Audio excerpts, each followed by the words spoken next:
It is a rainy day in Scottsdale, Arizona, but Mother Nature acting up is not preventing the largest crowd in golf from enjoying another afternoon at the Waste Management Phoenix Open. Ryan Palmer continues to lead, but the story of the day is the man at the bottom of that scoreboard.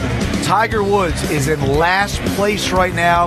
He is 12 over par. Steve Sands pleased to be alongside Brandel Chambly, Nota Begay, Aaron Oberholzer. Let's get right to the highlights from this morning, and let's start at the 11th hole. Brandel, Tiger Woods again having problems with his short game. Yeah, he started on the back nine, and his tee shot here in the right rough up against a tree. He had to squat down low to sort of create a real shallow plane to get any sort of semblance of a club on the ball.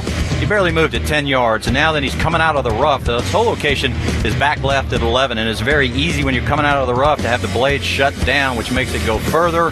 And he's very fortunate that this one didn't go into the water, caught up into that thick, lush grass. Now he's on the upslope, and nothing makes a chip shot easier than going on the upslope. And this was a beautiful chip shot. I mean, a foot away from just running up there dead or going into the hole. But nonetheless, he's got 11 feet left to make bogey. Par at the first, his first hole, which was the 10th, and now a bogey at the 11th.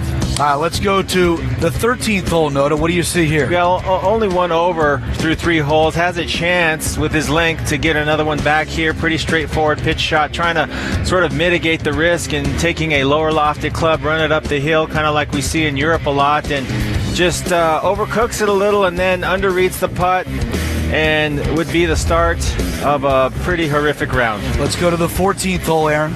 Well, another one of those pitch shots. He pulled it left into a bush off the tee, had to take it unplayable. So that is 4th shot. He would end up making a double there. Just more of the pitching that we have seen from Tiger, just brutal. And now the 15th hole, more trouble, Aaron. Well, after a drive into the water off the tee, this from 214 yards is 3rd after the drop, and after hitting it just only 96 yards to get it advanced, he pulls it into the left bunker. And this is his 5th shot here, out of the bunker. Catches this one right in the forehead. Lucky not to go in the water on the other side. Pitch shot. I don't know how many times we've seen this. We got to be up around 15 now between here and the Hero World Challenge. He's just trying to figure out this release pattern, and this is from just off the green. And you don't see a lot of one-putt 8s on the PGA Tour, Steve, but that was one of them. A triple bogey at a par 5 for Tiger Woods. Let's go to 16, Brandel. Yeah, and after coming off a double bogey, triple bogey, if you were looking for any sign of quit in Tiger's face, you wouldn't have seen it. Matter of fact, you wouldn't have known whether he was 5 under par or 5 over par as he prepared to hit this shot. A shot that I'm sure he'd like back. It's just a short iron today to this back left hole location. Comes up short into the bunker. Now this is a spot where he bladed it from in the Pro-Am up into the stands. A pretty caked bunker shot. And this one comes up well short, but the Tiger that we are familiar with burying an 18-footer for par in front of a large crowd. All right, so he's 6 over on the day when he walked off the 16th green. Let's go to 17 now, Nota. And we saw him yesterday work his way back, got to 5 over. Another scoring opportunity here, finds his drive just short and right. And again, taking a lower lofted club, trying to bump and run something in there, comes up well short, not a well-executed shot. And even this, for Tiger standard or PGA Tour standards, not a great pitch shot. That's about 6 feet past. And you get outside that 6-foot range, and then you open yourself up for that. A very poorly executed bogey. All right, the 18th hole, his 9th of the day now, Aaron. Well, this just for par after a pretty decent bunker shot and just misread the putt. Goes towards the city, didn't realize it, ends up making another bogey. All right, so take a look at Tiger's scorecard through 9 holes, and it adds up to a 44 after 3 bogeys, a double, and a triple. His first 9 holes in 44 ties, his worst 9-hole score on the PGA Tour. He also shot a 44 at the Memorial back in 2013. You see the statistics there at the bottom. So he makes the turn. We go to the front side. Tiger would par number 1. He would par number 2. And now here he is, Brandel, at the 3rd. Birdie opportunity, but and he did. He had a nice shot from the fairway and through the back of the green. Ordinarily, this would be a pretty straightforward pitch. Of course, Tiger Woods opting wisely to go with the putter, but not a particularly good run-up from the back of this green. Call it whatever you will.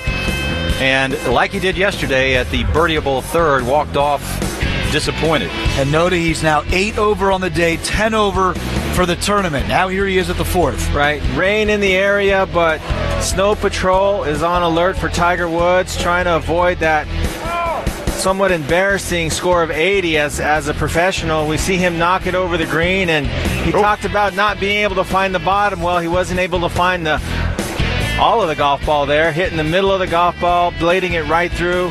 We see that on Wednesday in the Pro-Ams on a regular basis, but certainly not on Friday from guys like Tiger Woods. Would come up well short and would lead to his second double of the week on that hole. Back-to-back doubles on Thursday and Friday.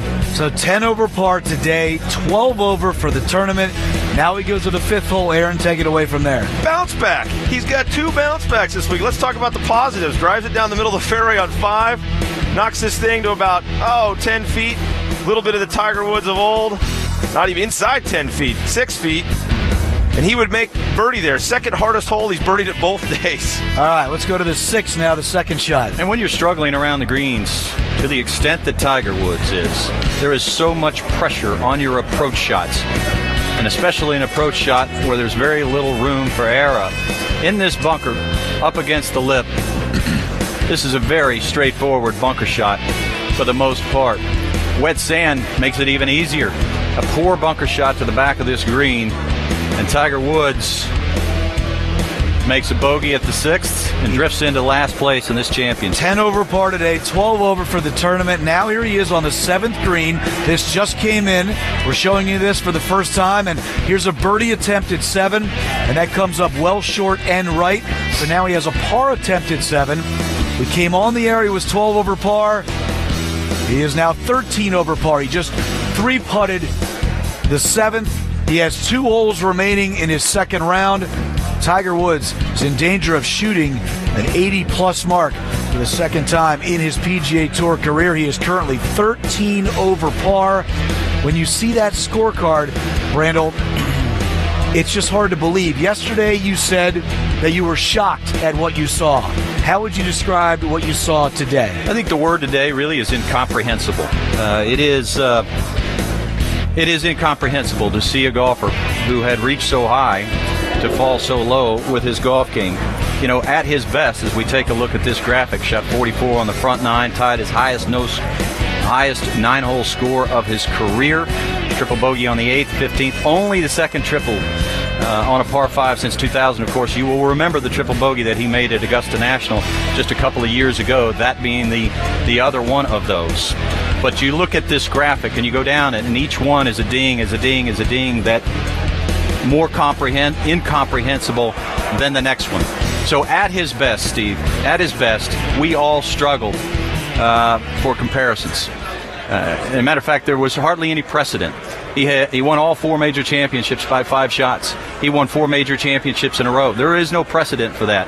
And to see somebody fall from that to this, again, you struggle for precedent. At his best, his golf swing, his entire golf game was a work of art. It was aesthetically and technically unequaled. Maybe in the history of the game, you'd have to perhaps call up Ben Hogan to find his aesthetic equal. And now then, he has become such a conglomerate of swing thoughts and incompatible elements to his golf swing. He was a work of art, and now it's Frankenstein.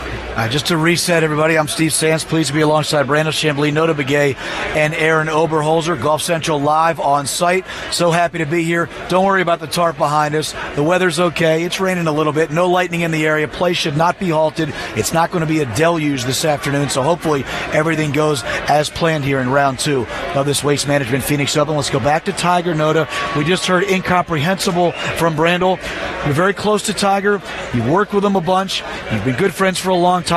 What is your concern level right now after what you've seen the last 36 holes? Well, I've got quite a bit of concern, but I think the world of golf has a bit of concern. Just as Tiger Woods put the world of golf back on its heels in 1997 with his performance at the Masters and winning by a record margin, this is putting the world of golf back on its heels. I was walking on the putting green talking to players yesterday as Tiger was struggling struggling on the golf course, and players were coming up to me just dumbfounded by what could possibly be happening. I've got a whole laundry list of text messages from instructors and friends and people offering ways to help and how we can remedy this.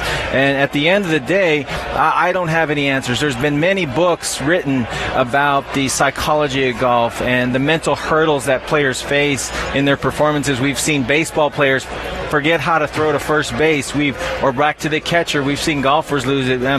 It's just one of those things that I think that an individual player, not everybody, but everybody sort of at some point deals with something, maybe not to this magnitude, and certainly not on the stage that Tiger Woods has to deal with this. And I think that he's going to have to ask himself some very hard and difficult questions over the next few days on where to go, what to look for, and how to establish a plan to rebuild this, because there's certainly no quitting Tiger Woods, and he's not going to go down without a fight. Aaron, you know what it's like to succeed on the PGA Tour. You were a winner on the PGA Tour. Now you're sitting in an analyst chair deciding what to say about what you've seen the last 36 holes after he completes this Waste Management Phoenix Open in a couple of minutes. Is this a mental challenge for Tiger, or is this a physical challenge for Tiger? It's both. There's definitely some technical issues going on with Tiger in his golf game, but I think the technical can bleed into the mental, and I think we're seeing that a little bit with Tiger. I think to Randall's point, I think he's got so much going on that it's hard for him to simplify right now. I think that he's trying to kick out something that, in my opinion, over the last few years was not very good for him, for the type of player that he was, and it got so inbred in his golf game and in his psyche that it's really hard to reboot the system for him right now.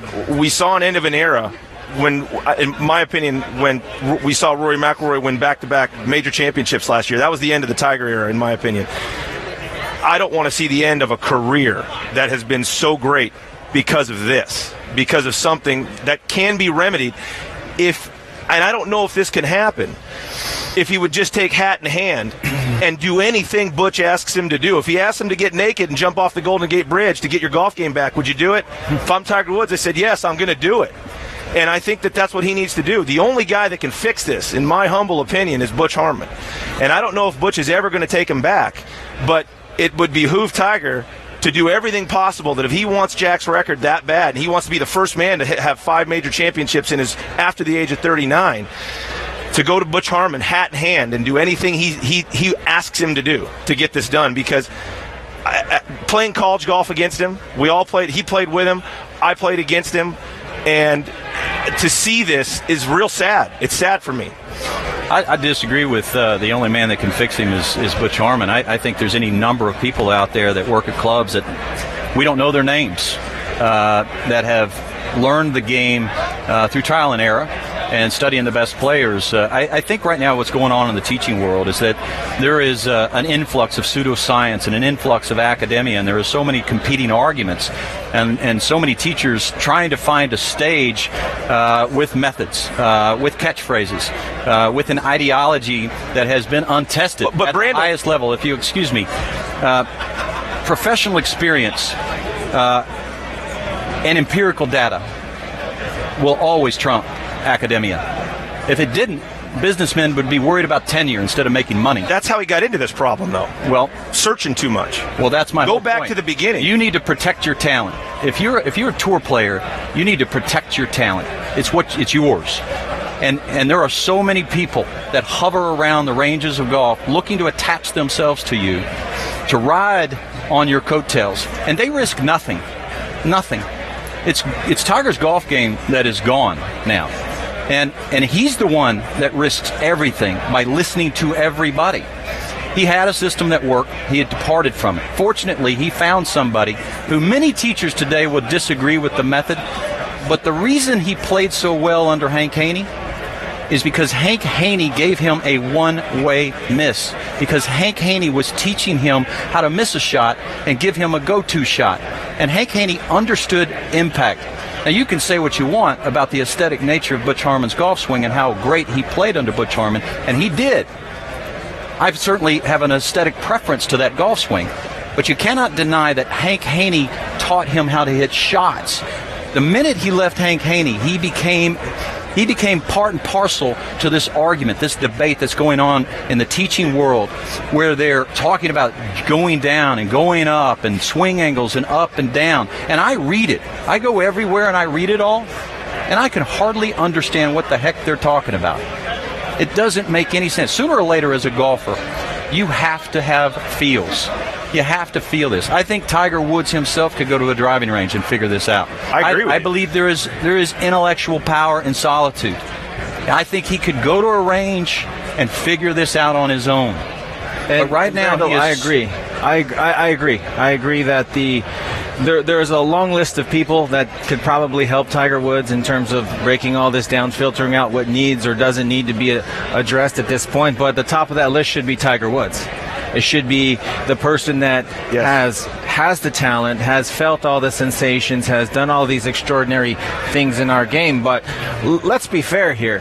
Are we talking about major short game inadequacies this week, or are we talking about swing inadequacies? I mean, because if we take the two apart, it's a second competitive round from tee to green healthy in almost a year, maybe over a year.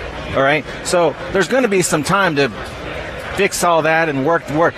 I think we're talking about short game here. So I don't want the discussion to lead into something that let's give the tee to green game a little bit more time to settle. But yes, I do agree there is a major short game problem here that Tiger Woods needs to address. One second. I think it's all. He just birdied the 8th hole.